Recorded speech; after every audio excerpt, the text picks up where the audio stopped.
The French are in revolt after Emmanuel Macron splurged more than €3 million on a whim, critics say, to wokeify the Notre Dame. The historic stained glass windows installed in the 19th century by Viollet-le-Duc are being removed from the cathedral despite surviving the 2019 fire unscathed. Despite uproar when the decision was announced, Macron ploughed on, but the reaction then pales in comparison to the reaction now the French have seen the results in a Paris display. Anger is centring on those depicted in the windows being mainly of non-European descent, many are pointing out. Macron stands accused of erasing the French, who built the cathedral and worshipped in it for hundreds of years, from a symbol of their nation. Some point out Christianity is a universalist religion, though Mr. Macron is openly agnostic, so it's unlikely the president has religious motives.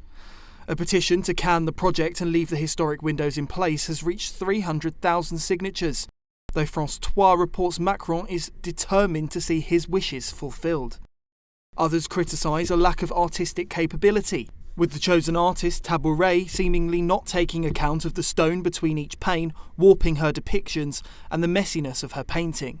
Some mocked Mr. Macron's motives, a lame duck president deprived of a parliamentary majority, who cannot push through laws and has abandoned his one key reform, increasing the pension age to remain in power, could seek to leave a lasting legacy on the world-famous Notre Dame.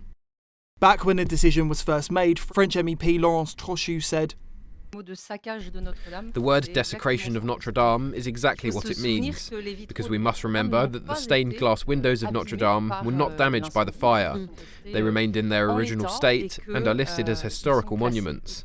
And as such, to dismantle them, to replace them with contemporary stained glass windows in order, I would say, to please Emmanuel Macron, would in fact be desecration. And it is not for nothing that all the commissions in charge of heritage unanimously rejected the project, which he is trying to reactivate in an adolescent gesture, where I want to say he wants to leave the mark that history will not have left him otherwise. So, this whim, obviously, which we oppose, especially knowing that we are following in the footsteps of our ancestors, of course, but today, all the craftsmen working on the restoration of Notre Dame, knowing the price that the firefighters paid to save the Notre Dame, it is clear that this decision, this mad project,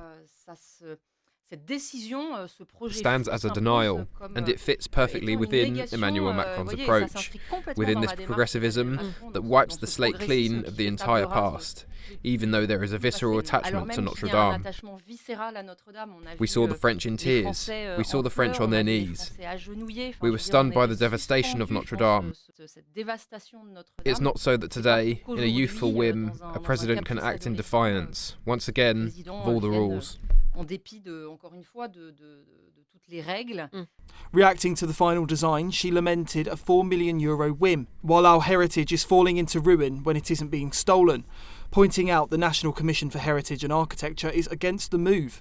She called it a symbol of the disconnect and hubris reigning at the Élysée Palace. As the Macrons find themselves more and more unpopular, the National Rally's leader, Jordan Bardella, soars in the polls.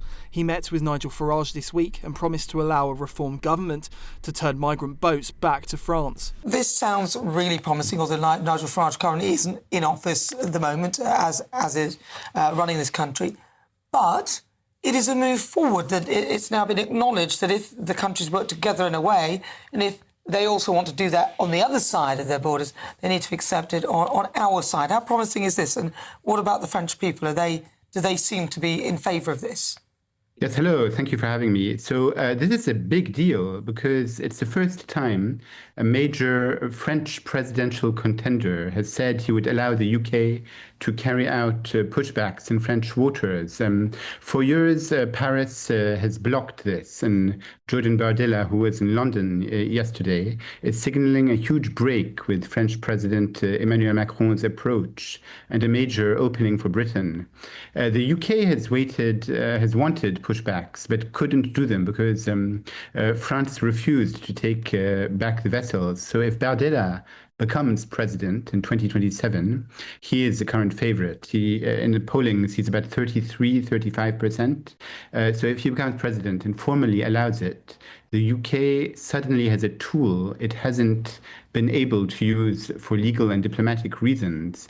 And Bardella, he criticized the one-in, one-out deal, and he said it's a smokescreen, a sticking plaster that doesn't deter smuggling networks. So with crossings rising 16% this year, he's using the numbers to argue the deal isn't working, and he's really an anti-migration contender for Emmanuel Macron. Alexander, there have been so many alliances between France and the United Kingdom over the last few years to deal with the small boats crossings. We send hundreds of millions of pounds in taxpayer money over the channel, but the boats keep coming back the other way. Is there a possibility that this alliance could be any different? Why should people have more hope in these two getting the job done? Yes, I think Bardella is serious in the sense that this fits into his wider plan for a double border system that stops migrants before they reach the channel. But it's also political positioning, because he wants to look like the man who can finally close the Calais route. But Macron has repeatedly said no to pushbacks. Bardella is essentially preventing himself as I said, anti-migration, anti-Macron and migration. So this is a direct challenge and a preview to the 2027 political campaign. And it would be a complete reset on migration if Bardella is elected and perhaps Nigel Farage as Prime Minister. So Bardella says he's open to a joint Franco-British patrols and even frames Britain as a future partner in a loser Europe. He clearly wants London on side too. But that's not their only real obstacle. Of course, you've got maritime law, so the United Convention on the Law of the Sea, which will obviously they have safety obligations, and there are other things, other conventions that mean that they can't just blanketly push people back. How will they get over that? Yes, it is a tricky part, and even with the French permission, pushbacks are legally and operationally risky because the channel is crowded, the dinghies are overloaded, and maritime law demands rescuing people in distress. So the politics may move faster than operational reality. And Bardella is aligning himself with the European right and sees Farage as a political ally. They met in London yesterday, they had lunch together, and he said the movements should prepare to govern at the same time. So it's symbolic, but it also shows Bardella sees the future ideological landscape. And Alexandra, I think a lot of people in Britain see the situation in France, and they get the sense that French politicians and the French government in general are quite happy for the small boats to cross because it takes migrants out of France. It sends them over to Great Britain instead. But it seems that Bardella has a different perspective. He thinks that the current process is allowing migrants to come to France because they want to go to the north coast. Is that the correct read on his position? He sees the crossings as a risk to France as well. Well, in both countries, there is anger coming about migration. French politicians from left and right in France, they want to deal with migration, and in the UK also. So Bardella is a favorite to become president. And if Jordan Bardella becomes president, Britain will have a far more cooperative partner on channel migration than under Macron. So for the UK government, and certainly for Reform UK, this is politically very significant. So we'll have to, it's very early because the next presidential elections in France is in 2027. So it's very early to say whether Bardella keeps his promises or not. And how bad is the problem in France at the moment with the illegal migrants? What are the French people saying about this? Well, yes, the French people are very angry, mostly people living around Calais or Dunkirk. And so, but at the moment, the French government isn't really doing anything on migration. They just passed a budget yesterday. And so the Prime Minister, Sébastien Lecornu, is in fragile waters, and Emmanuel Macron. So people are fed up with Emmanuel Macron these days. So they want to change, and also in the UK too. And Alexander, just quickly, it seems as though, based on this interview that Jordan Bardella has given after his meeting with Nigel Farage, that he wants the right of asylum to be abolished, a total overhaul of the system, and also more offshore processing, like we've seen with Meloni in Italy. Yeah.